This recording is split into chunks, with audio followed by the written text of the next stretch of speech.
Okay, we believe that you have understood how to use this machine.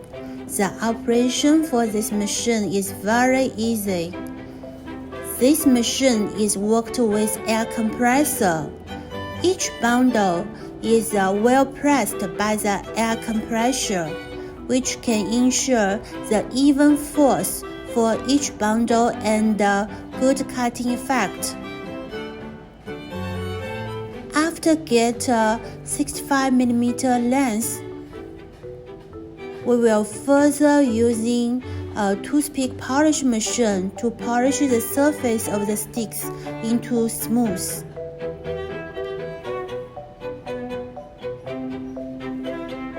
Toothpick polish machine is also necessary in toothpick making production line, and also toothpick sharpening machine for shape forming of toothpick. These are the toothpick made from bamboo. If you wish to know more information for the project setup, don't hesitate to contact us. Welcome to visit our company website. Welcome to contact us by email or by WhatsApp. Thank you for your kind watching.